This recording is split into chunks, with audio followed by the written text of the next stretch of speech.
What's up, guys? Hello, hello, hello. My wife said, "Yeah, you look like a ninth grader."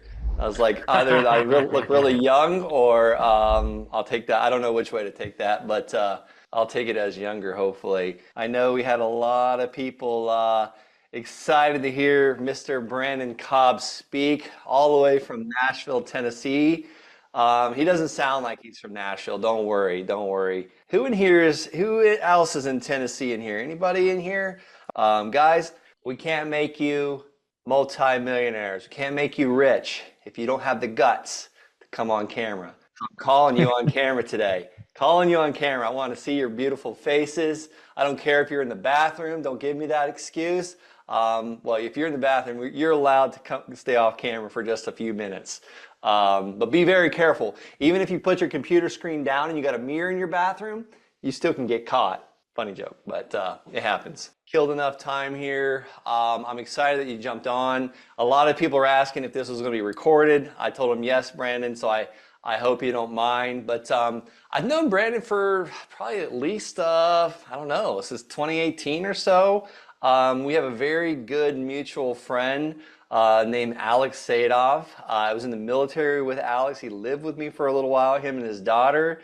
And Alex was always asking me, man, how do I get in real estate? How do I get in real estate? So he partnered with me on a mailing to houses, and that was a $5,000 mailing that Alex paid for, and it was a huge flop. Not a single deal happened from it. So I probably just didn't know what I was doing back then. This was like 2016. And then I got into land, and then Alex, Brandon's partner, had to one up me and do way bigger, more land deals than I was doing. So Alex and Brandon here, who's representing for these guys, HBG Home Buyers, they have a bunch of different companies, but they've got over 600 houses in the build development phase. They specialize in single family homes.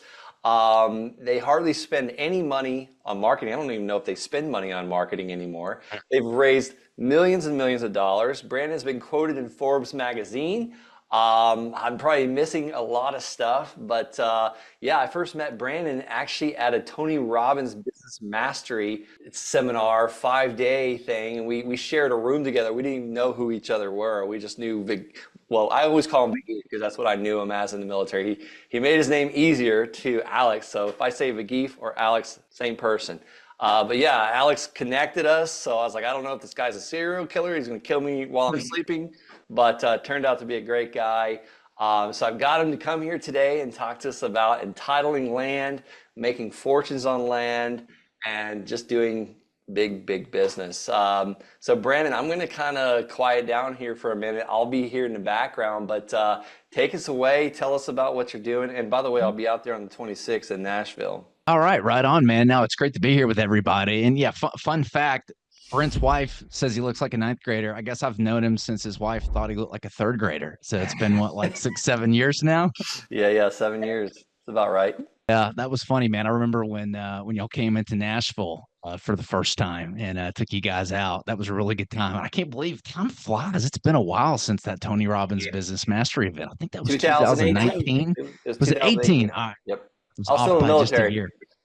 Yep. That I is was still in the wild, military. man.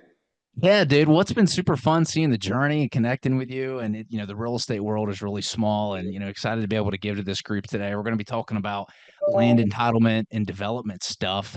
First off, if you are in here, do me a favor, put in the chat what you want to get out of this presentation. So just put in the comment thing, when it comes to land development entitlement. I know, is that right? Everybody here is doing some land flipping. So it sounds like some smaller transactions are happening, maybe, 30, 40, $50,000 deals, I think is what Brent was saying. You guys are doing, quite a few deals a year. I think like, 20, 30, 40, some bigger operations doing like 50 plus. So when it comes to the entitlement stuff or land development stuff, put in the chat what you want to get out, and I'll make sure at the end that we leave some time here. Let's get the screen shared and set up. Can everybody see me okay? Still ugly, but yeah, I can see the screen pretty well. That's okay. That's before I got my hair transplants. That's why I look ugly in this picture. Now, it's a completely different story. That was one of the prerequisites to my wife marrying me. She said, you need to go to Turkey and get your hair transplants done. And now I got a full head of hair and she can't argue with it. She had to That's marry me. looking good, man. So one day I told Brandon I did a half marathon. So Brandon went out the next day and ran a full entire 26 miles, 26.2 or something like that, and sent me a screenshot. Just like, cause he's always just wants to one up everything I do. So I got to give him a hard time, guys.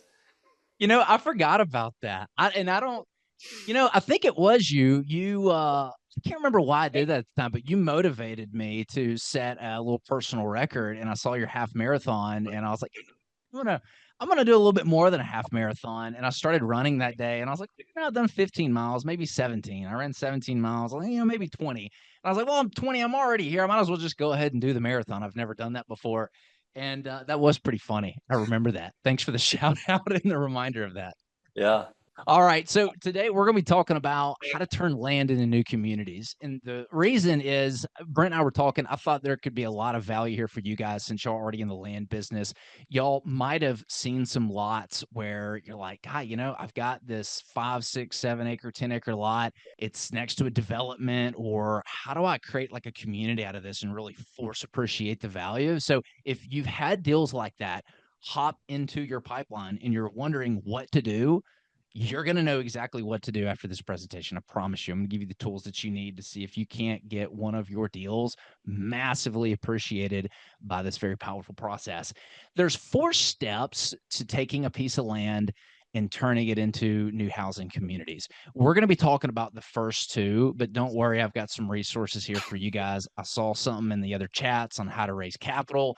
I've raised over $15 million of private equity. I'm going to give you some resources in order to do that today. But for all intensive purposes, we're going to be talking about how to find and target the right land and to do the due diligence on it. My hope in this call today is that there's several people on this call that has a deal in their pipeline that they can monetize with this. So I want to show y'all how to do that. So my story, and is one that is not I don't have this like rags to riches and, oh, look, woe was me.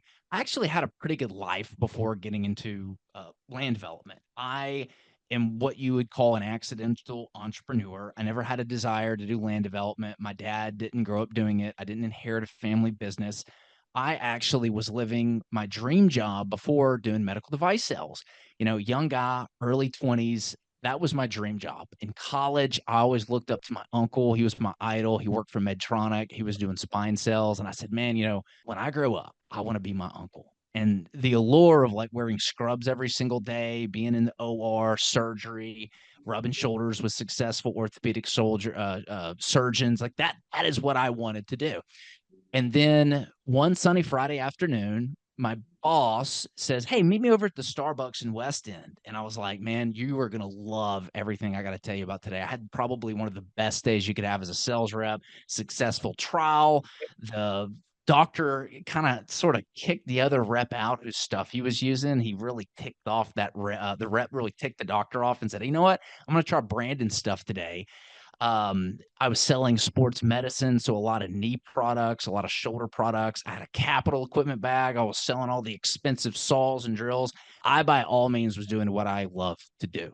And during that meeting at the Starbucks, before I could get the words out of my mouth on how great of a day that I'd had and how much money I had made my boss, he fires me on the spot right then and there.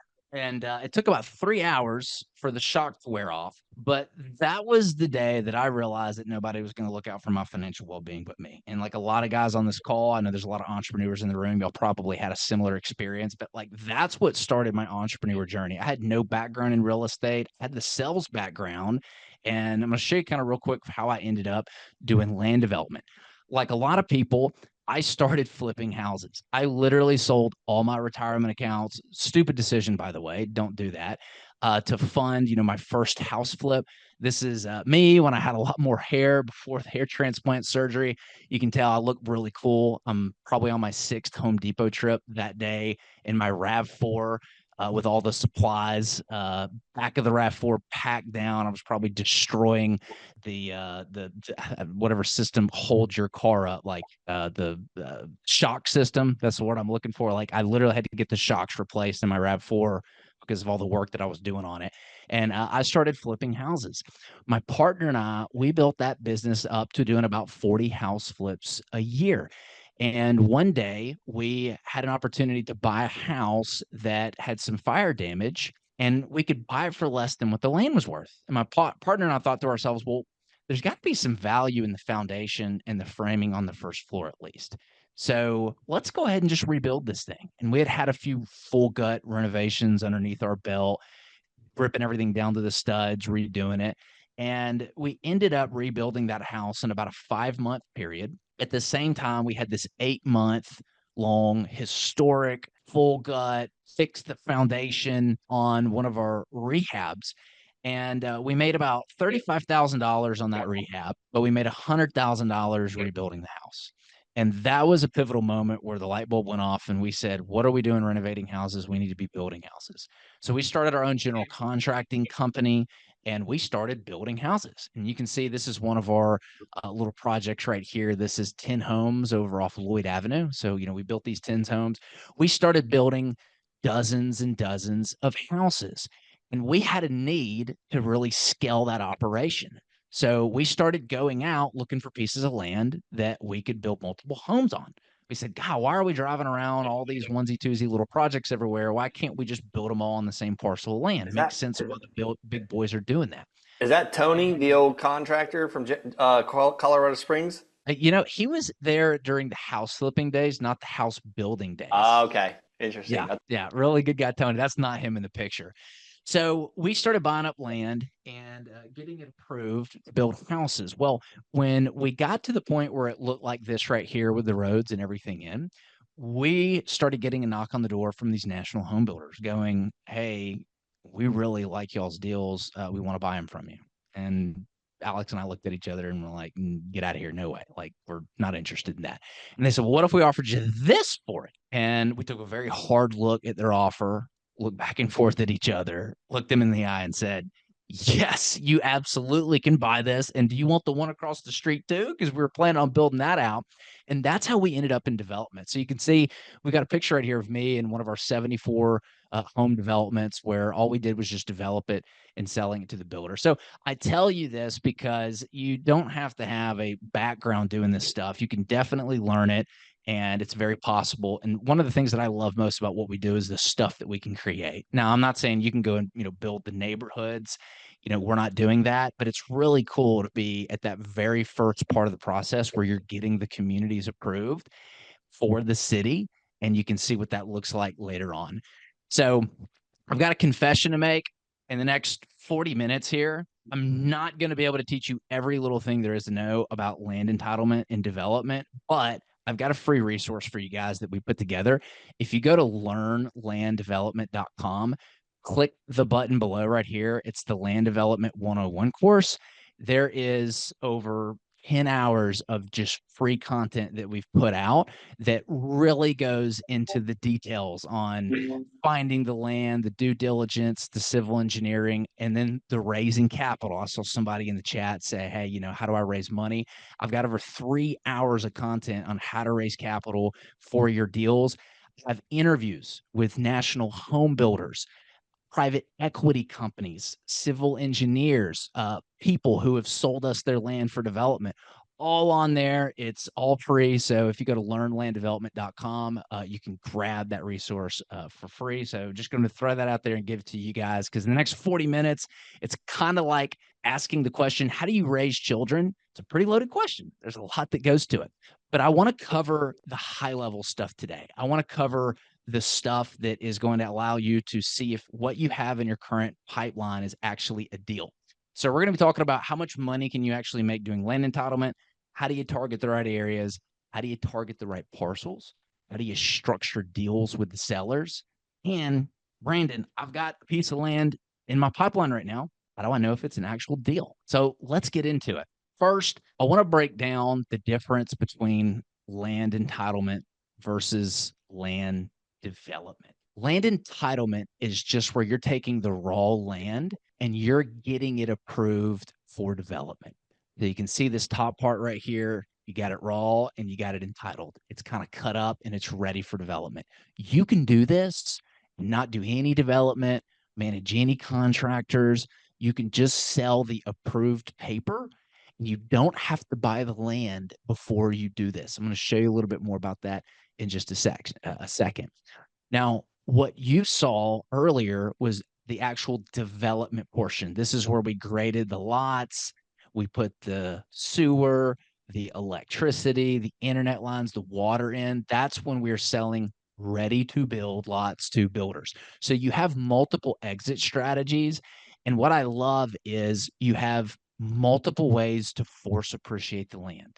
When you take a piece of land from farmland to 50 homes being approved on it, you've created a lot of value there. You're not lowballing sellers. You're going to them with a very powerful value proposition going, hey, work with me and I'll pay you 3, 4, 5x what your land is worth. So let's go into how much can you make. I'm going to show you 2 quick deals that we did and what we paid the seller for the land. This right here is 10259 Old Nashville Highway, Smyrna, Tennessee. Anybody can go look up this address. We put 43 townhomes on this piece of land. As you can kind of see down here, this was the house. The value of the land was just in the house. We got it approved for 42 townhomes. And as a result, we paid the owner 3 times what his home was worth. So you can see right here in April of 2024, we bought this for $925,000. This house was probably not worth more than 325,000. It was like a tear down. It needed a lot of work. The value was in the land, but you can only put one house on the land. That is until we got it approved for the 42 homes. And then we sold it to a builder for $1.6 million. And we literally did this the same day. I don't know why this says May 15th on there, but we just did a double close. We literally bought it and sold it in the same day. We lined up our builder before we started taking it through the process, which is called having your exit strategy lined up. I'm going to teach you a little bit more about that in just a second. I'm a big believer in transparency. If people are going to get on stage and like teach me something, I kind of want to see your bank account. I think that should be mandatory for a lot of these conferences. I want to know like who's teaching the stuff. So this is the actual HUD from that deal. So you can see right here, we made $546,000 on that deal. And the reason we didn't make the full spread, as you can see, because that's like a $700,000 spread, is because somebody brought us this deal and we did a partnership on it. They did not know how to get it through the entitlement process. We did. They didn't know how to fund it. We did. So we partnered on this deal. How much can you make developing the land? So this is our cottages at Carriageway Community. This was about 70 homes that we developed the land for the builder. So again, we had a pre-sold contract before we ever raised any money or ever stuck a shovel in the ground. And we made just over $1.2 million on this project. We paid the owner 5 times what their land was worth on this deal after we got it approved. That's a key point. So what I'm talking about here, and I'll teach you later, is we buy the land after we force appreciate it and get all the approvals in place. And so I'll show you a little bit how to structure that with the sellers in just a second. Now, the apps that I use and I'm going to be going over today, everybody probably has or used. It's Zillow, Google Maps, LandGlide, Land ID, and batch skip tracing. That's it. So it doesn't cost a lot of money to do this. Let's talk about how to target the right area. For this particular example, I'm going to use Smyrna, Tennessee. This is where my project just was. The biggest question that I get from people is, how do I know what area to target? I'm going to give you a very simple answer. Is your buyer there? Are they already building? And I want to throw this in here as well. The process that I'm going to explain to you here today, it works for any type of real estate. As you know, land is the basis for all real estate. I don't care if you're doing single family homes, storage units, apartment complexes, it works the exact same way. Our company just happens to do single family residential projects, and we develop it for national home builders like Lennar and D.R. Horton. So you're going to be looking at this presentation through that lens of selling to national home builders. Now, why real quick do I like national home builders? It's very easy. I want to be in the rich people business. I want to create products and services and sell them to rich people. And I don't know anybody richer than Wall Street. These are publicly traded companies. They buy all cash. Wall Street has an unlimited checkbook, and they have to buy land. These national home builders like Lennar and D.R. Horton, they have to build because they have a stock price to make go up. They have to grow. So that's what I love about it is they have to buy land, and they have an unlimited checkbook to buy as much land from us as humanly possible. So the first thing I do is I pick my area out, and all I'm doing is I'm going to Zillow and I'm typing in new construction. Was it built 2023 or newer? Townhouses and houses, look at who the builder is. So you can kind of see down there, it says Ryan Homes. That's a national home builder. And if you want a list of national home builders, just go to ChatGPT and plug in your target area and give a list of the national home builders. That's what you want to do. Next is this is what it looks like. You can see over here on the left, we have our search. I've just plugged in 2023 into Zillow, but sold up here, boom, there's all the houses being populated. The second is I picked property out. I really like this one because you can see how it says the word lot right here. If it has the word lot, that tells me it's a development. And there's many homes, and chances are it's going to be a national home builder. In this case, boom, we have Ashton Woods Homes. This is perfect. That's the research that I want to see here. Big tip is it takes just as much time to take a 15 unit parcel through the entitlement process as it does a 100 unit parcel. So you might as well aim for the bigger deals. This is something that I wish I had known sooner. When you go through this rezone process and the approvals, it takes about as much time to do a smaller deal as it does a bigger deal. So you might as well aim for the bigger deals. And that's what a lot of the national home builders want too. And we're going to talk about right here what that criteria is. Typically, they want to see if it can fit 50 or more homes. And it's not a rule drawn in the sand, but in our experience, they want to be able to justify sending a whole team out there. So if you got these little 10, 15 unit deals, they probably don't want those. The second is the location. We're going to be going over, is there development nearby? Is there a presence 1 hour major city? And then I'm going to show you guys the property details. Is there sewer, water, and gas or electric? Is there road access, streams and buffers? Brandon, how do I know if the topo is good? These are all the 3 big criteria that we're going to explain here in just a second. Google Maps is going to be your best friend for doing a little analysis for the sewer and the water and looking at the lots. So you can see once I've gone to Zillow and I've plugged in those addresses I found, this is what a development's going to look like. This is kind of what I want to see here. All right, we've got some development going on. And so we're going to do the drive-by to be able to identify these key resources. The first thing, Brandon, how do I target the right land parcels? I've got national home builder presence. What next? All I'm doing is I'm looking for these giant puzzle pieces that are around all these smaller puzzle pieces on the parcel viewer.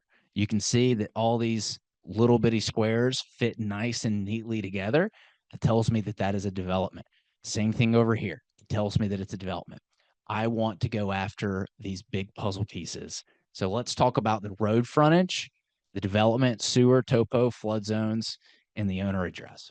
The next step, once you've identified a parcel that you want to go after and you've engaged with the landowner and they want to sell, you need to figure out how much density you can get on the land, because the density is what's going to help you create an offer and sell the deal to a builder. Now, what we did was I went to the development that we saw earlier. You can see right here. All right, we got some lots being built. I went to my Land Glide app, and all I'm doing is I'm zooming in on those lots, and I'm using my measurement tool on Land Glide, and you can see I just measured the front width of this lot from 1 to 2, and it says that it's 60 feet.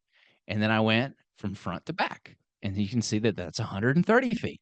So if I've got a 60-foot wide lot, it's 130 feet. That means it's probably around a 7,740 square foot lot. Okay, we're in business now. I know what size lots national home builders need. Now I need to calculate the other items to make an offer. You can see right here that I want to have some road frontage. All I did was use my tool to calculate road frontage. You don't want a landlocked parcel, or if it is landlocked, hopefully there's an easement to be able to create a road to go through there. But I want to make sure that I've got plenty of road frontage for multiple exits. You're going to need more than one entry and exit point, because if a tree falls down, well, that's a problem. Fire trucks can't get in and out in the event of an emergency. You need to have multiple exits. So it's important that you have enough road frontage either for 2 exits, or it connects to another existing neighborhood. So you can see right here, the back of this property connects to a road that goes in. So that's my second exit point. I've also got 864 feet of road frontage. That is plenty of entry and exits for this project. And you can see it also gives me the address of the homeowner down here. So let's take our parcel that we're looking at, and let's figure out how many lots we can get out of it. So our software tells us that we've got about 21 acres here. We've got plenty of road frontage along, 2 roads right here. This is perfect. I know that the builders are building 60 by 130 foot wide lots. That's about 7,740 square foot. So if we round that up a little bit, it's 8,000 square foot lots. We know that that's been approved. We know it's 21 acres. We also know that there's about, I think it's 44,400 and something feet in an acre. That gives us about 914,000 square feet of property here. We're going to subtract out somewhere between 20 and 30% for roads and space. For our example here, I'm going to use 30%. I'm going to be very conservative, right? I want the bottom number. So if I take out 30% of 914,000, I'm left with 640,000 of buildable square foot space. Now, again, the reason I'm taking out 30% is I'm trying to figure out how much land I can put these 8,000 square foot lots on. So I need to accommodate the roads, the green space, the sidewalks, stuff like that. So 30% your max number there. That's what gives me this number. So 640,000 represents the amount of land that I can build those lots out of. And if I subtract 8,000 into that, I get about 80 lots out of the deal. Fantastic. I now know how many lots I can get out of that land. Well, how do I know what to offer the homeowner? Here's the formula. We now know that homes are being built for about $425,000 in this area. So you can see it's got lot 77. That means at least 77 homes were built. Homes sold for $425,000. Here's the formula. We want to take 25% of the sales price of the home. This is a good estimate of what builders want to be in the land for. In other words, if they go and purchase one of those ready to build lots today, they're going to pay probably $106,000 for it, maybe even more than that. 25% is a good number to use. Now, if you're in California or New York, these crazy markets, it's going to be a little bit different, but this is for your entry-level home product. So this is entry-level housing. This is like 500,000 and less. This is a really good rule of thumb. I've seen it work in other markets around the country. Just know when you get into the luxury side of things, this formula is going to change a little bit. But for this type of product, and I think the areas that a lot of people are going after, this is going to fit really, really well. We're going to subtract out our development costs, which in this case is about $60,000. But Brandon, how do I know that the development costs in my area are $60,000 a lot? I'm glad you asked, because part of this process is to sit down with the sales reps of the national home builders and understand what they're putting into their development costs when they're underwriting land. You need to build your buyer's list of people, just like you got your buyer's list for your vacant lots right now. You need to build your national home builders buyer's list. And when you interview all your sales reps, they're going to give you this number. But Brandon, why would the sales rep give me that number? Is that not confidential? Guys, it's the sales rep. Y'all are on the same team. The sales rep wants the commission. They're working for a huge conglomerate and they change positions every 1 to 2 years. They want the deal. They want you to bring them land. You are doing their job for them. They love people like you. They want to make as much money as possible, and they don't care. It's not their money. They're using other people's money, Wall Street's money, to do deals. So when you interview them, you'll get a roundabout good number on what the development costs are, and that's what you're going to use in your underwriting. So there's a little bit of work here to build your buyer's list, but it's worth it. Now, if I take 106 and I subtract out the development costs, this is what a builder would have to buy it from me for if they wanted to break even and do the development work and not make any money. In other words, you're going to need to discount off this number a little bit, because if they're going to do the work to do the development, they want to make a little bit of money on that, right? So in this case, I just multiply 46,000 by 0.7%. And in this case, you can see that's $37,000 that a builder is willing to buy it from me for. So if a builder buys it from me for 37 and he puts 60 in it, he's all in at 97, and it'll be worth 106, probably more, again, because we're conservative when it's done. So we know that a builder will pay me $37,000 per entitled, ready to develop lot. So what do I offer the owner of the land? Well, if I want to make $20,000 per paper pad, I'm just going to subtract $20,000 from this number. So that gives me an offer price of $17,000 per pad to the owner. So I'm offering them 17,000 times 80 lots. So that's somewhere around 1.3, $1.4 million, right? That's a lot of money. And I'm going to make, it says 20,000 times 50 lots. That's wrong. It should be 80. So 20 times 80, that's $1.6 million. So that's a live deal that we want to do. How much did I pay the owner of the land? 80 lots. I'm offering 1.3 million. There's 21 acres. That's $64,000 per acre. I guarantee you that land is not worth that with this one house sitting on it. This is why I love this business. We're not lowballing people. We are creating a ton of value for them and baking it all into the land. Now, what do I need in order to make this happen? Number one is I need sewer access. The reason I need sewer access is this is where density is created. You can still use a septic system or a step system, but the lots are going to have to be bigger. Septic system equal bigger lot equal less density. If you have the sewer, that means that you can put more lots on that piece of land. You can get the density. And the easy way to know if there's sewer nearby that you can connect into, just Google Maps. Look for these sewer manholes. They can be in the road, they can be on the sidewalks, they could be between the sidewalk and the road. Just look for that sewer manhole. Also, you can reach out to the local utility department and ask for the sewer map for that area. This is what that looks like. So you can see 177 Bell Road is a deal that we are currently working. I can tap into the sewer right here, over here on the neighboring parcel, right over here. I've got the map of where the sewer is, so I am good to go. You also want to see if there's water access. Everybody knows what a water meter looks like. Probably have one in your front yard. You've probably had to go turn it off from time to time if you have like a water leak. You're just looking to see if there's a water meter somewhere that you can connect into around the property, the adjacent properties, etc. Or again, go to the water authority, ask for the water maps for the area. It's that easy. Look, the blue line represents right here where the water line is going. This is the property that we put the 42 townhomes, I think, on. You can see right here, we had plenty of access to the water all around. So that's the sewer and water. Next, let's talk about one of the trickier things, the topography, right? So this is a good picture of topography and what you got to do with the roads. And this is where things can get really expensive, but I want to simplify it. I'm sure everybody here's probably used these contour lines to look at the slope of the property. This is one of our developments, and this is a great example because this is probably the maximum amount of slope that I want to do a project on. And I'm going to explain that here in a second. But if you don't know how to read contour lines, they look like this. So you can see that you've got the numbers, and think of the numbers as like a mountain ridge. That's how I like to look at it. It is a ridge, and that is the feet above sea level. So you can see I've got 800 feet towards the front of this property. That 800 foot follows the line, and then it goes down to 780 and then 760 all the way back to 720. And right here, you can kind of see in 3D how those contour lines work. So you got 10 foot down here, 30 foot up here. That's what you're looking at. This is the 3D image of this.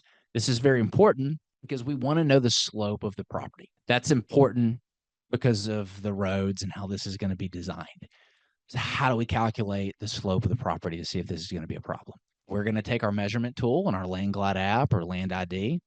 We're going to click the front and we're going to click the back. That's it. So 1, 2, and you can see in this example, we had 1,400 linear feet from the front to the back.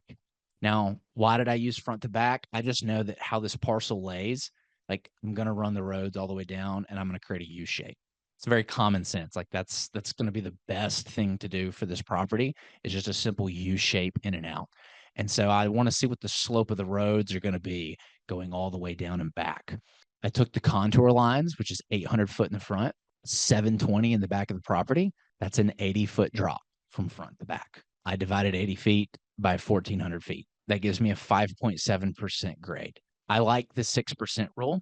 Again, it's not set in stone, but this will give you a pretty good idea when you're looking at your parcels on whether or not you want to look at this for the development. In other words, the topography of it. The rule of thumb, and this is a local standard here, but it applies to many other areas nationally, is the roads cannot be more than an 8% grade. I'm sure a lot of people on this call work out and they go to the gym. They've probably been on a treadmill. Next time you're on a treadmill, hike the incline up to 6% and see how steep that is. That is about what it felt like walking from the back to the front of this property. So it was kind of steep, but we were still able to make it work because 8% is the max. And ideally, you don't want to have 8% from the front to the back. Like That's this how is you just were able to run that mile so quickly. You had an 8% grade downhill, so you were just running yes. downhill the whole time. Yeah, downhill both ways. Yep, that's right. So the 6% rule is a really good rule of thumb. Now, you can bring in dirt on a site, right? I could have imported dirt and smoothen that out, but ideally you want the site to balance. In other words, you don't want to have to truck off dirt. You don't want to have to import dirt because that can get more expensive. And one of the ways to do that is if you have a hill in the middle of this property. So for example, if we saw these contour lines go from like 800 up to 840 right here, and then back down to 720, that's a giant hill in the middle of this property. I can probably just cut that hill like you see here, and I can move it to a different area of the property. So think of it like as a puzzle piece where you can kind of move these hills around to the lower areas of the property in order to hopefully get the site to balance and create a nice smooth slope here. So that kind of gives you an idea of the topography and easy rule to use. Next, let's talk about the wetlands and streams. So we've got, I'm going to make this very easy. If you've got flood zones in the property, if there's wetland, bad wetlands and streams, the national home builders are not going to want it. Essentially, like they can just go and build on land that they don't have those challenges. But working with a good civil engineer to design around those challenges, like a little bit of wetland or a stream kind of running through it, you might be able to divert it around the development. So just because you see something on it, don't think it's a deal breaker. But if you're seeing areas where most of it's covered in the FEMA floodplain, you can just go ahead and toss that. Like national home builders don't want to build something in floodplain where they're selling houses that have to be in flood zone. What have we covered so far? So here's your critical items for success, your picture moment if you want to snap a picture. Can it fit 50 homes? That's typically 5 or more acres. If, and this is a big if you get townhome products on it, because townhome products you can usually get at least 10 units an acre, so you can get that 50 home minimum. If you're doing 8,000 square foot lots, you're probably going to get somewhere around 4.4 units per acre, something like that. So just adjust accordingly. Is there development nearby? Does it have road access and frontage? Is there sewer and water for the density? Does it have good topography? And no flood zone or streams. Let's talk about seller deal structuring. So I've already told you why I love this business. I'm not lowballing sellers. I'm also not putting down a ton of earnest money either. I'm explaining to the seller, in order for me to pay you 3, 4, 5 times what your property's worth, I'm going to need to spend some money and some time. I want to give you an opt-in contract where I will buy this and pay you the exorbitant amount of money that I'm offering only if the city approves my project, because I don't have a guarantee they're going to approve it until I take it through. So because of that, Mr. Seller, I'm going to be doing the civil drawings, the traffic studies, the surveys, the geotech, the environmental reports. So that's going to be my earnest money. As I finish these studies, I will release those to you, and that will be my earnest money deposit. So I will have significant skin in the game. And my conversation to the seller is, if you've got 2 different offers, if they push back on a earnest money deposit, I always tell them, what would you rather have?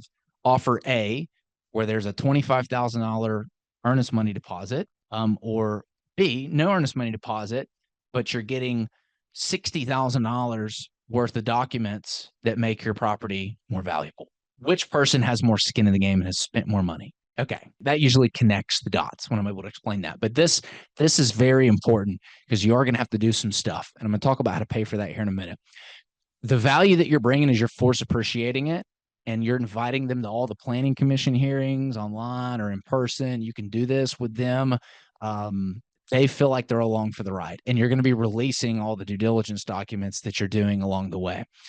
The protection that you need is you're not closing until you get a favorable approval from the city. And that does take time to do. This is why I love this business, because it's perfect with land flipping. Land flipping is like the cash flow that you need. And these are like the big wealth building deals. Like that's how this business works. Like these are big hits. I don't encourage anybody to do anything unless it's $500,000. If you're not going to make $500,000, you just go after a deal that you can because they're out there. You want to build in plenty of time for your approvals because, again, it does take time. Brandon, how long does it take? You need to go and sit down with your planning director. I'll talk about that here in just a second and ask them how much time it takes. Here's the secret sauce. Once you have a seller under contract, the next step is just to go get a concept plan. This is a very basic plan. Civil engineer can go do it for you, where you're just drawing up how many units based on the zoning that you're going after, the zoning that, again, you already know because you looked at the other developments, you've seen the size of the lots, you've seen the builders building in the area. They're going to design around those communities with the same specs, and it's just going to give the city an idea of what you're going after. So this is a perfect example of a concept plan right here. This is one we're working on. I think it's like 167 homes or something like that. So you want a concept plan. Take the concept plan and go to the city, meet with the planning director, right? You can set up in-person meetings with them. They can do Zoom calls. They've got a calendar of events, and go pitch your development to them. Now, hopefully you've done one of the things that, we teach in our land development accelerate community is go meet with the planning staff first, because people don't care how much you know until they know how much you care. And if you sit down with a planning director or some of the council members and you're asking questions like, what have other developers done to create a win-win for you in this community? Hey, what type of housing products would you guys support? Here in Wilson County, I know that they hate townhomes. They do not want townhomes. So guess what I'm not doing? I'm not bringing them a concept plan with a bunch of townhomes on it. I'm not going to waste my time. When you bring them a concept plan that's designed around their needs and what they want, maybe it's more green space, maybe it's playgrounds, maybe they want some tennis courts or a pickleball area, dog parks. I don't know. But when you do your homework up front and bring them something that they like, they're more likely to approve it. It's going to make your life a whole lot easier. Highly encourage everybody, if you're getting into this and you've got something and you're working on a deal and you're a little hesitant about your confidence and like taking things through or getting in front of the city for the first time, most cities now record all of their meetings. So you can actually go watch other developers come and pitch their deals and present their deals so that you feel very good about the questions they're going to ask, how things go. And your civil engineer will be there with you too. Like that's their job, by the way. And you can learn more about that if you go to the learnlanddevelopment.com and watch the civil engineer interview. You can learn all the stuff that civil engineers do for you. But this watching those will give you a much better sense of confidence. All right. So we've got a parcel and a contract. We've got our concept plan. We've gone to the city. We've got a verbal from them. They're excited about it. They want to see this. Next step, we're going to go to our national home builders. And I want to offer this. I'm having conversations going, guys, I've met with the city. Great news. They're in support of this. What are you going to offer me for it? I'm going to get offers from them. And if I get offers from these builders where I want, about where I want, we talked about calculating what they'll pay per pad on it. That is my green light to go ahead and move forward with this deal. That is how we eliminate the risk of doing land development. Some of the biggest mistakes I see people make is they buy the land and hope they can entitle it, and then they get shut down for some reason. And they've stuck with a piece of land that they overpaid for. Or they design the community and the builder's product doesn't fit on it. That's probably the biggest mistake, actually, is they over densify it. They just shove as much density as possible on it to try to make as much money. And as a result, they can't really get anybody to buy it because nobody wants it. So that's kind of the secret sauce there. If you take that concept plan to the city, get the verbal, shop it to your builders, and I'll drop you something else. Another piece thing is you can actually get the builders to pay for all your land entitlement stuff. A lot of people don't know that. But if you bring them something, and if you don't believe me, go watch the National Home Builder interview in the land development course that I just gave you guys. He talks about how, heck yeah, we'll pay for it. We're already paying for it. Why wouldn't we? So that they will pay for all of your entitlement costs and take it through for you. So that's a secret little ninja trick. A lot of people don't realize that the builder can finance your entitlement costs for you if they want the deal. So it's pretty cool. You can do some awesome before and after. Like, again, this is what I'm passionate about, is creating these new communities.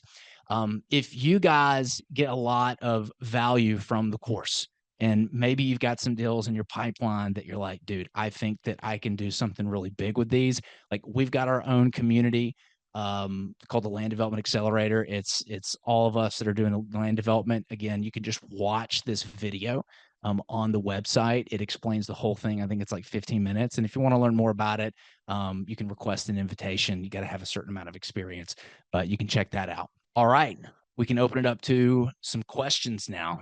And I can stop screen sharing because I know we had a bunch of stuff. And do you want to read off some of the stuff in the chat, Brent? Absolutely. I don't know if there were any questions about the particular process in the chat. I saw one about the recording. Yes, it'll definitely be dropped in the Land Sharks Q&A support call recordings if you're in the Land Sharks. If not, if you're not in the Land Sharks, I think Jerry asked that. I will get this over to my video editor and we'll be posting it on my YouTube channel as well. And I'll drop the YouTube channel. And Brandon gave you guys a free resource to go and get more, even more of this, which is amazing. Awesome. Yeah. See, Blake asked, how do you comp the 750 to $1 million homes? Yeah. The luxury stuff is a little bit different. That 25% rule can kind of get skewed. I've seen it higher for those types of deals, actually, like 30%. So you can go and see what the builders are paying for that land, the raw land. So I mean, you can pull comps just like anything else. So that's one way to do it, is just go and look and see what that builder or what that developer paid for that entitled land, and that'll give you an idea of what they're willing to pay you for yours. So that's a great way to go and comp it. I think that might be it. I was just going through the questions here. Yeah, no, Scott? great info here, man. You have the heart of a teacher. Lindsay Goolsby asked, do any developers like tiny home communities? Do any developers like tiny home communities? I mean, I've personally stayed in an Airbnb in this tiny home community, like out in the woods. It was like a getaway cabin, and I freaking loved it. Some developer had to develop that, So I would think so, because that product exists out there. And if it exists and it's being successful, it especially blew up after COVID. Like the Yeah. whole RV park thing, the luxury RV, the tiny home community, that thing exploded during COVID because everybody was sick and tired of dealing with it. And it's been popular ever since. So my answer would be yes. Same here. We stayed at Fort Payne. There was a tiny cabin community just off of a lake in Fort Payne, Alabama, and they also had like an RV park and a super cool water park. You can go there all day for like $20 per person. And yeah, these were all these. It was probably 100 tiny cabins. I mean, these things had one bedroom, one bath. They were maybe 600 square foot. So yeah, some developer probably just put that right in there. Yeah, I mean, it's huge. They cash flow like crazy because they don't cost like 40, 50,000 hours to build, and they're like $200 a night. I'm like, holy crap, these things are paying for themselves in like 3, 4 years. And it's just all cash flow. But yeah, there's some nuances. We got a little community about an hour and a half from here in like Cookville, Crossville area. And my wife and I, like, we love those little communities because like half of the wall is like all glass and it faces the woods. So like you wake up to the woods. So yeah, it's really cool. Hey, Brandon, I got a question here. So we talked about locking the contract for the property. We talked about a concept plan, and then we talked to the city, right? Then how much would you ballpark the investment would be for that part of the process? Because I haven't sold anything. I haven't sold it yet, right? We're looking for the potential for these parcels to be sold, right? So Right. what would be the investment because that's coming out of my pocket at that point, right?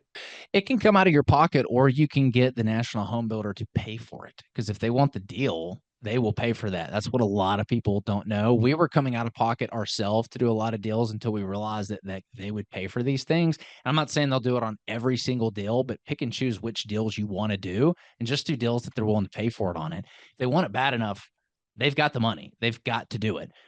This works for like the bigger deals, especially. But if you wanted to fund it out of pocket, yeah, I mean, you're going to need some capital. It's going to cost you probably $2,000 per lot. So if you have a 100 home community, you're probably going to spend $100 to $150,000 on every single thing you need to get that community approved. And that's why it's really important to know how to raise capital for your projects. This isn't something where if you don't have like any money, you're going to be able to just jump into it. Like you got to have some reserves saved up because, if you don't have $3,000-4,000 to go get a concept plan done, then yeah, it's going to be tough to enter this type of thing. But yeah, Yeah, and that's go what ahead. I meant for the concept plan piece, which that sounds like no matter what, that's gonna come out of my pocket, which I'm okay. I just wanted to know, uh, for the concept plan is going to be like $2,000 to $3,000. You're saying? Yeah, and here's Right. a little like a secret. So a lot of people who haven't done a lot of these, we first started doing them with civil engineers, and they're charging an exorbitant amount of money, 3-4 grand. You can go and find civil engineers on Fiverr in other countries that'll do it for like $500. Go to Upwork, go to the guys that are civil engineers, the ones that are like highly rated and have done hundreds of thousands of dollars on Upwork. They'll do it for like $500. And so there's a little that alone, if I'd known that when I first started out, I've spent over 6 figures on concept plans over the last 8 years. So there you go. Anybody jumping into this, they can don't spend the 6 figures like I did figuring that out. Yeah, we So we Brent, we spent a ton of money on ours and found out that the guy we paid went on Fiverr and paid $500, and then we wrote him a check for I think it was like 21,000. So Yeah. yeah, brilliant. Yeah. So so that so alone is a game changer. Yep. Go ahead, Jerry. yeah, so follow up. So once you get a potential prospect, identify the land, and you're going towards the concept plan. So that's really where you're at. You're going to invest some money in a civil engineer right away to draft it up properly. Is that correct? The way I understand it? Civil engineer, or you can use somebody on Fiverr and they Correct. can do it, or Upwork, right? But yes, a civil engineer needs to be the one that is designing the concept plan The for you because concept plan, yeah. the water, the sewer, the lot, how many, and they're going to identify through the city, or do you go to the city?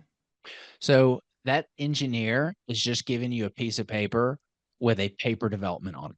That's it. You don't want them doing any actual engineering because that's when you get to the more costly stuff. You just want a piece of paper with, hey, this piece of paper mimics the development next door or down the street. And we're doing that because we want to get an approval. Well, how do we know if it's going to get approved? Let's just base it on what's already approved. So that's why we showed you how to go find the square footage of the lots, the dimensions. You give that to your engineer and that other development, and they'll know what to do from there. The reason you want to use them is their job is to try to get you as much density as possible within the zoning regulations. That's what they're good at because that piece of land can be chopped up in many different ways. The roads can run a certain way. What they're good at is maximizing the use of that land. And that's what you're paying them to do. So is the property under contract yet now or after you get the concept going? And then you go back and negotiate?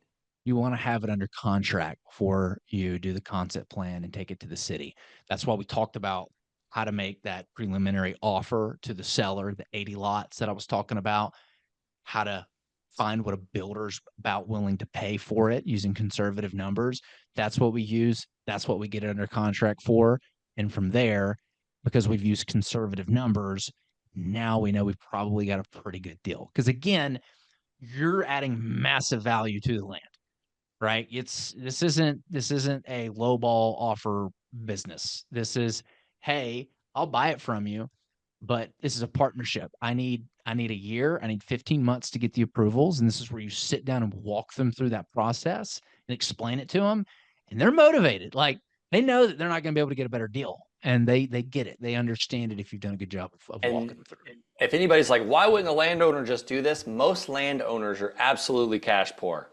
Ask me, like I know a bunch of landowners that could not even go and maybe pay the Fiverr guy to create this, nor would they know where to even start. Yeah. Most landowners just won't do it. They don't know how. They don't get on calls like this. They don't join programs like this. And that due diligence period, you want to stretch it out, what, 90 days? The way we structure our contracts is it's 90 days for the due diligence. We build in 4 45-day extensions for $1,000 a piece, 297 days to get the approvals, 90 days to close after that. So that's how we structure our agreements. You want to structure yours by however long it takes in your particular market. Mine, it takes like 15 months or less.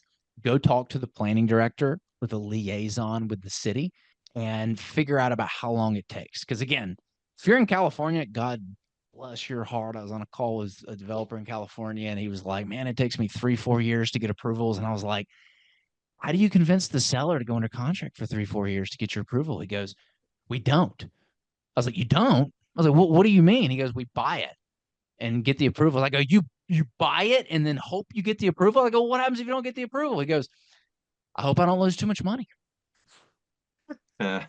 So that's like the rule, and I don't break that rule. I do not buy anything unless we have the approvals. The caveat to that is, the exception is, if I can buy the land for the as is value and it doesn't work and I know that I can just get my money out of it, then I would do that deal in that case. I would immediately close on the land, buy it, and if it fails, then it fails and I can at least get my money out. How many of you guys are married? How many you people on this call are married? You were able to talk someone into staying with you for the rest of your life. A landowner for 18 months and they're going to make a ton of money? It should be a no-brainer for them to do that. Yeah, great question. Go ahead, Ray. You're up next. I don't know how long Brandon's going to stick with us. You're good. I got 30 minutes. Okay, all right. Awesome stuff. So, this reminds me of an old home that I'd seen in my area in Sterling, Virginia, about like 6-7 years ago. And I went to look at that home, and it was like a really old home, and maybe some squatters had been in there. But it had land, like an acre or so. And then I called the agent, and he said we want 1 million, but I really couldn't like figure out why he was asking such a high price for, a home.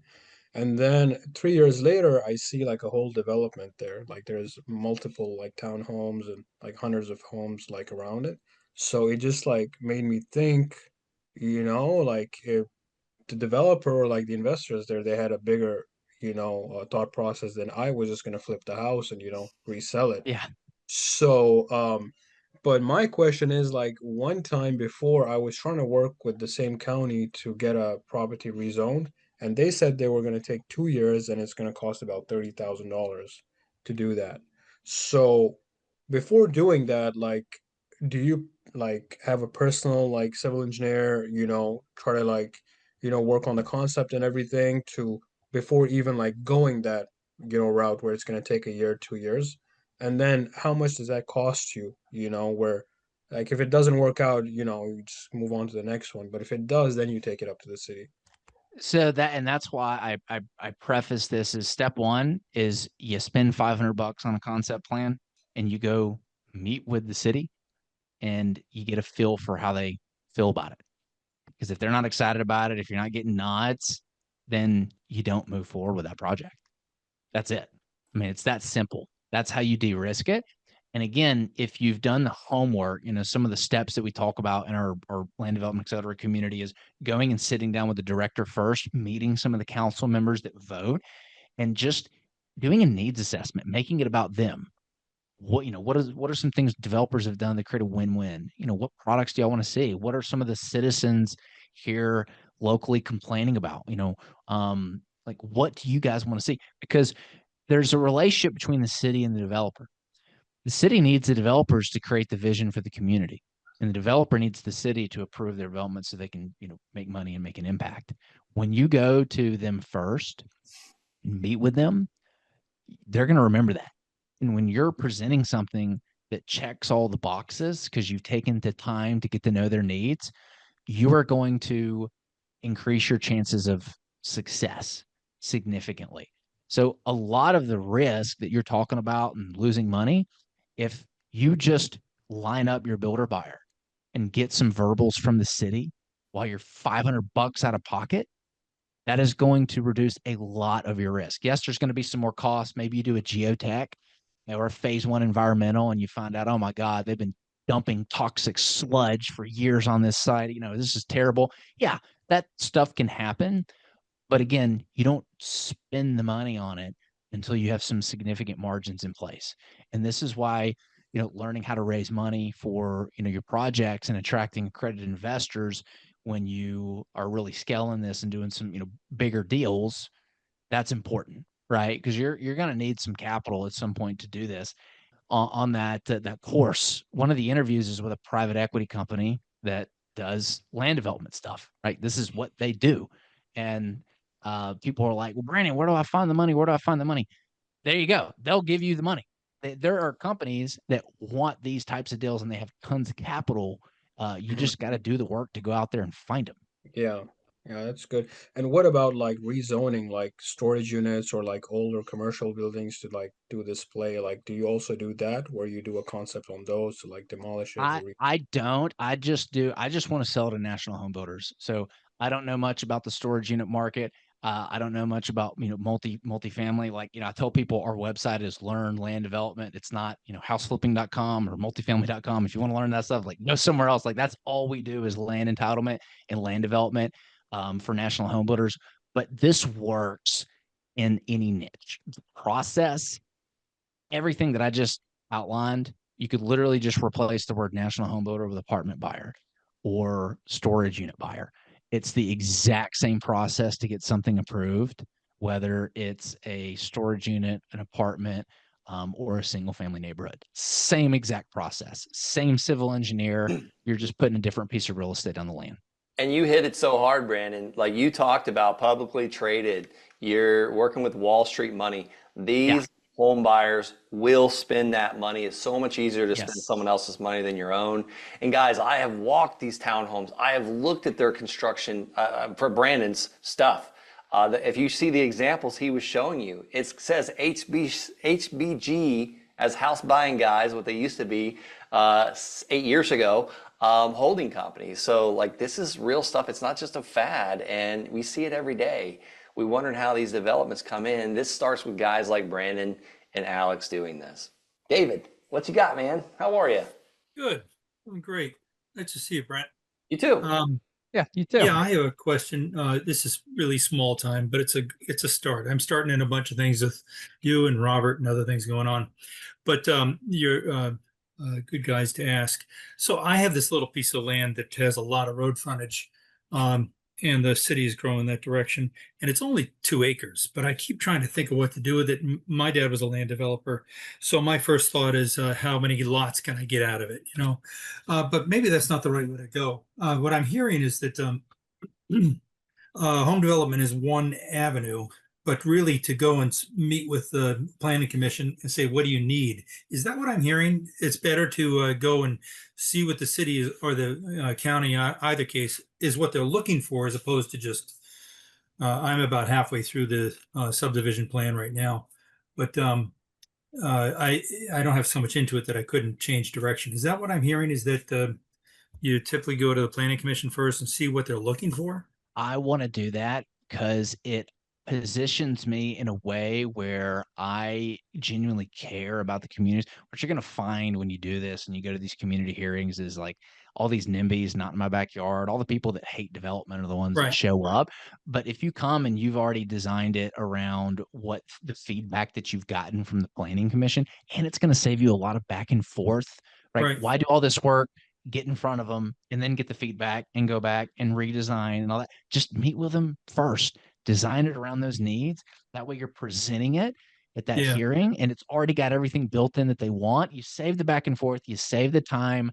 There's still going to be people that show up that don't want it, that tell the planning staff, not in my backyard. But you look for what's being approved in the area, what the highest and best use is. 2 acres is pretty small. I don't think you're going to be able to get a national home builder to buy that. No. But maybe a local builder might, you might be able to put some townhomes on it. 2 acres, you might be able to get 20 to 30 units on that thing. And that's that's significant. Yeah. I saw this, it looked like a golf course, but what they did was they effectively crowded these double wide mobile homes into a beautiful landscaped multi-level village on about 2 acres, and they must have got 20 of these things on there. And the older population loved these things, but I've never seen one done around here. That was up in New England, but I'm in Virginia now. And I would love to pitch that, but new ideas aren't necessarily, to pitch that idea might be a lot of salesmanship. It's probably better to just listen to what they want, as opposed to saying, hey, I got this great idea. Would you say that's true? Repeat your question. I want to make sure. Yeah, the question is, how often do you pitch an idea? Like tiny home villages is a relatively new idea. But somebody had to come up with it and say, hey, I'm going to go talk to the planning board to see if this is something they'd be interested in. It doesn't sound like you're necessarily doing that, coming up with a creative idea. You're more or less just putting your ear to the ground to hear what they want, and then designing to those desires, not coming up with these, like what I just said, this idea of this multi-level mobile home park. That's right. Yeah, I'm listening to what they want. They're not going to go tell you now. They like unique stuff. Yeah. Don't count that out. Like Mhm. they're open to kind of that stuff, especially if it adds value to the community, or create some allure. Maybe it's like a mural wall that you're going to put on a busy road that was covering Mm, up something like ugly at some time period. You'd be surprised at the stuff that people complain about. sure. I mean, it's nuts. Like little things that you don't think is a big deal. Oh, they're upgrading that road. Oh yeah, there's a pothole on that road that, like they get to hear all the complaints of the community, every little complaint. If you can solve that pain point, holy cow, like they're all ears, because they want the phone to stop ringing. They don't want to be I got bothered it. by the community. That's their job. That's a great shift. And I know that from having done developments before. So I don't know why I forgot that. And when you show up with coffee and donuts. You want to be a shining bright light when you walk in those county buildings, because those people are like the Walking Dead in those Mm. buildings. Most of the time, they're just there for a paycheck. That's it. The bill. Look at him. Background. You probably sold that land, didn't you? No, not yet. Just finishing up the perk test. But thanks you, Brent, for having Brandon on. And Brandon, I had a quick question about the calculations. You guys have no idea how hard it was to get him on here. Like I had like to pay like him my 1 year's salary to get him on here. This guy is hard to pin down. Oh, it was great information. I didn't even know this was on today. I just jumped on and I was like, oh, this is perfect. But question about the pricing of the lot slide. Mhm. I was trying to clarify, when you subtract the development cost from finished lot, that gets you the gross paper cost, right? Mm-hmm. And then why do you multiply by the 70%? I think I missed that. Think of it like this. If that builder buys the lot from me at the gross paper price and develops it, how much money is he going to make if he were to just sell the lots? Okay. Zero. That Nothing. makes That's a retail price for the lots. That's what he wants to buy if he were to buy it from Brandon develop. So he needs to make a little bit of money on mm-hmm. it. Compensation for his time to do the development. Think about it like that. Now, here's something else that you can really knock it out of the park with these deals. That gross paper price, sometimes they will pay that because they want the neighborhood so bad that they're willing to not make any money on the development just to get the homes. This every deal that was being done pre-interest rate rise was that kind of deal. They didn't care about making money on the development. They just wanted to get as many units as possible because home prices were going up and they were making plenty of money on the back end. So keep that in mind. But they right now in this market, they do want a little bit of a discount for doing the development work. Okay, so that's just for the developers. Got it. Okay, that makes Yep, sense. that's right. Thank you.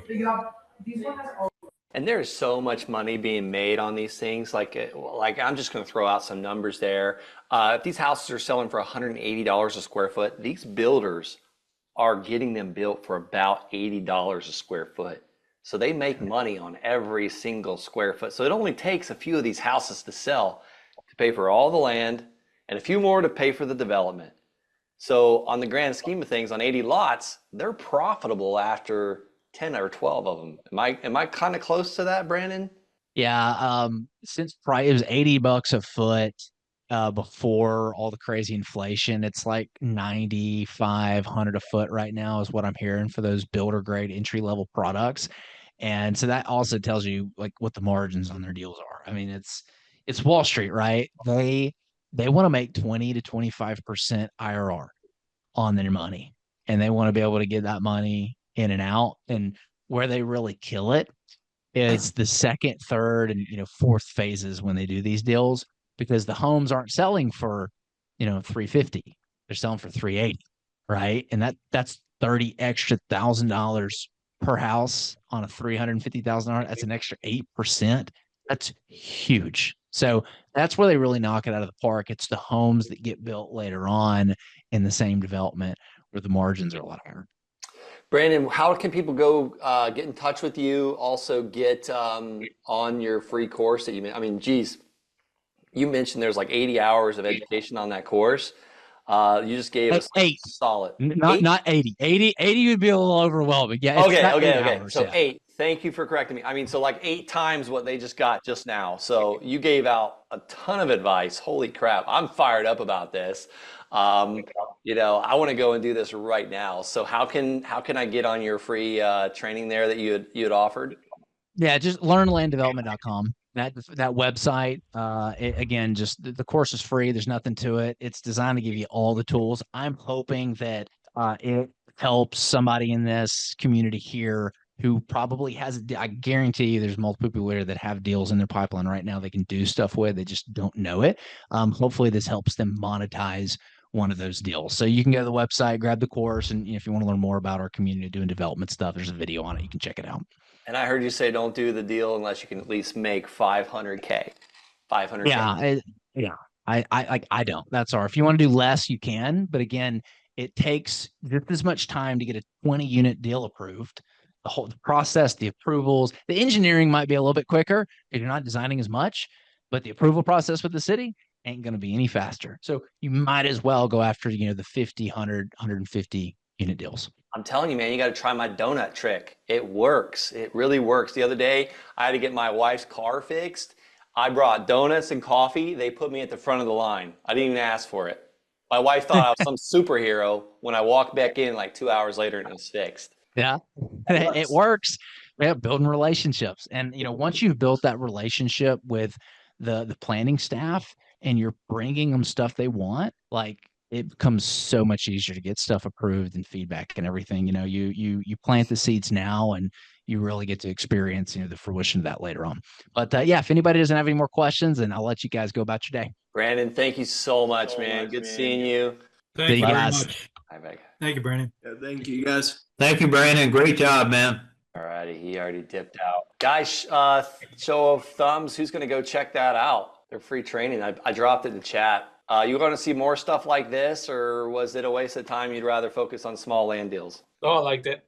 That was great, man. No, this was great. Good stuff. Awesome. Thanks for the Appreciate feedback. Yeah, guys, anybody have, I got about probably like 5 more minutes. Anybody have a burning land question you came to get answered today and needed it answered? All right, I was going to point all fingers to Atencio because he's got the land hat. That means he is definitely the expert. Serious, man. I'm serious. I'm committed. I love that hat. Yeah. How did I get one of those? This is my network hat. When I go to network events in town, because everyone's talking about wholesaling houses, hey, this is me, man. I want to be remembered by the landman. I love it. I love that. That's a good looking hat. All right, guys. Anybody want the last words? Thanks, Brent. Brent, we really appreciate you going out and getting Brandon to talk today. That was great information. Thank you. Appreciate you much. Yeah, they do some really, really nice stuff. Hopefully I can get Alex on. He's even more of a, holy cow, those guys, like Alex will wear you out.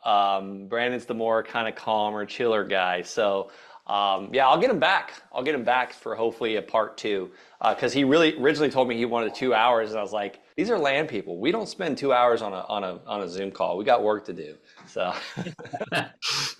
all right, guys, have a great week. Talk to you later. Thanks for all the feedback. Thanks, Brent. Great call. Thank you, Brent. Thanks, Brent. Appreciate it. Thank you.